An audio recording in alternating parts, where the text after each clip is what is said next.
É uma crônica, mas quem sabe já foi também a sua oração. Do outro lado da tarde, Caio Fernando Abreu.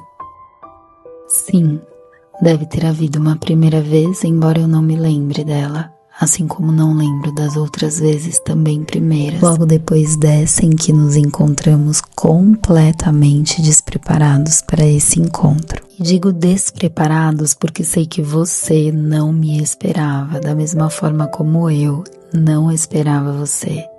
Certamente houve porque tenho a vaga lembrança, e todas as lembranças são vagas agora.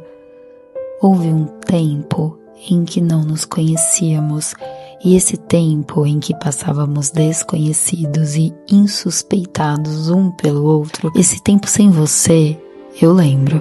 Depois, aquela primeira vez e logo após outras e mais outras, tudo nos conduzindo apenas para aquele momento. Às vezes me espanto e me pergunto como pudemos, a tal ponto, mergulhar naquilo que estava acontecendo sem a menor tentativa de resistência. Não porque aquilo fosse terrível ou porque nos marcasse profundamente ou nos dilacerasse, e talvez tenha sido terrível sim. É possível, talvez, tenha nos marcado profundamente ou nos dilacerado.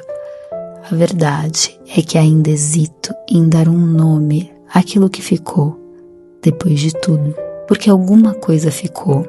E foi essa coisa que me levou há pouco até a janela, onde percebi que chovia e difusamente, através das gotas de chuva, fiquei vendo uma roda gigante. Absurdamente, uma roda gigante.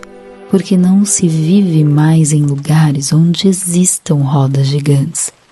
Porque também as rodas gigantes talvez nem existam mais. Mas foram essas duas coisas, a chuva e a roda gigante, foram essas duas coisas que de repente fizeram com que algum mecanismo se desarticulasse dentro de mim para que eu não conseguisse ultrapassar aquele momento.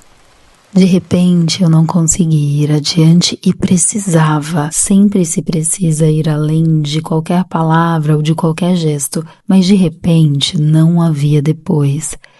Eu estava parado à beira da janela enquanto lembranças obscuras começaram a se desenrolar. Era dessas lembranças que eu queria te dizer. Tentei organizá-las, imaginando que construindo uma organização conseguisse, de certa forma, amenizar o que acontecia.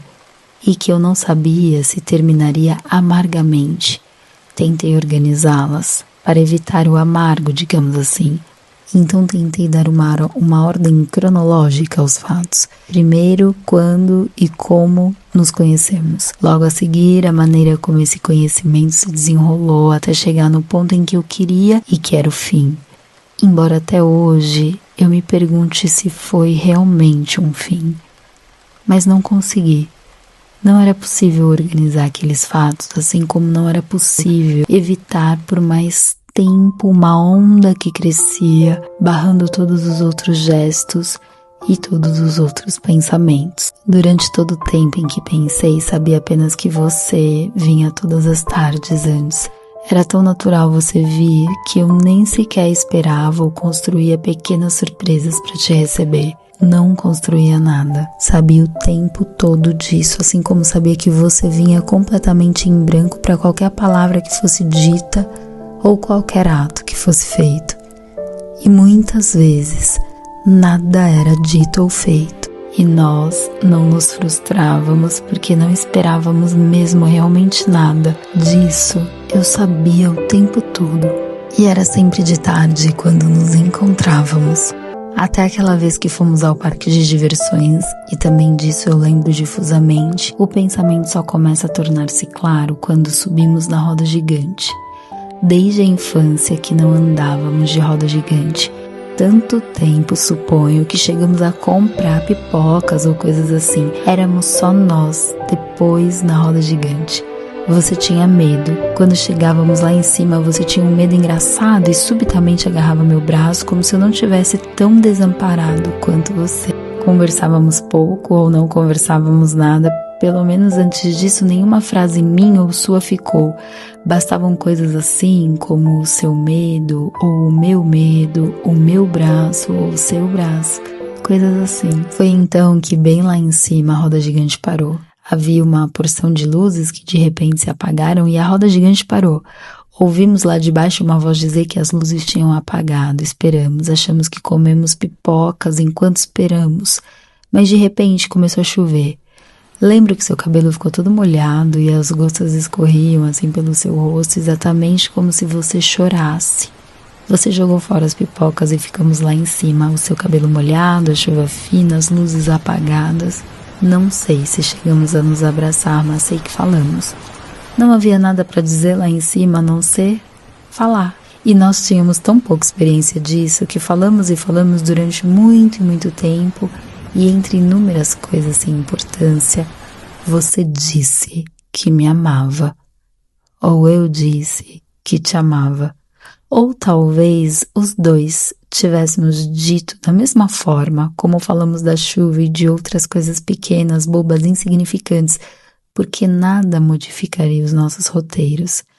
Talvez você tenha me chamado de fatalista porque eu disse todas as coisas, assim como acredito que você tenha dito todas as coisas, ou pelo menos as que tínhamos no momento. Depois de não sei quanto tempo, as luzes se acenderam, a roda gigante concluiu a volta e um homem abriu um portãozinho de ferro para que saíssemos. Lembro tão bem, e é tão fácil lembrar, a mão do homem abrindo o portãozinho de ferro para que nós saíssemos. Depois eu vi o seu cabelo molhado, e ao mesmo tempo você viu o meu cabelo molhado, e ao mesmo tempo ainda dissemos um para o outro que precisávamos ter muito cuidado com cabelos molhados e pensamos vagamente em secá-los, mas continuava a chover. Estávamos tão molhados que era absurdo pensar em sairmos da chuva. Às vezes penso se não cheguei a estender uma das mãos para afastar o cabelo molhado da sua testa, mas depois acho que não cheguei a fazer nenhum movimento, embora talvez tenha pensado. Não consigo ver mais que isso. Essa é a lembrança. Além dela, nós conversamos durante muito tempo na chuva até que ela parasse. E quando ela parou, você foi embora. Além disso, não consigo lembrar mais nada, embora tente desesperadamente acrescentar mais um detalhe, mas sei perfeitamente quando uma lembrança começa a deixar de ser uma lembrança para se tornar uma imaginação. Talvez, se eu contasse a alguém, acrescentasse ou valorizasse algum detalhe, assim como quem escreve uma história e procura ser interessante, seria bonito dizer, por exemplo, que eu sequei lentamente seus cabelos ou que as ruas e as árvores ficaram novas, lavadas depois da chuva, mas não direi nada a ninguém. E quando penso, não consigo pensar construidamente. Acho que ninguém consegue, mas nada disso tem nenhuma importância. O que eu queria te dizer é que chegando na janela há pouco vi a chuva caindo e atrás da chuva difusamente uma roda gigante, e que então pensei numas tardes em que você sempre vinha, e numa tarde em especial, não sei quanto tempo faz, e que depois de pensar nessa tarde, nessa chuva e nessa roda gigante, uma frase ficou rodando nítida e quase dura no meu pensamento. Qualquer coisa assim. Depois daquela nossa conversa na chuva, você nunca mais me procurou.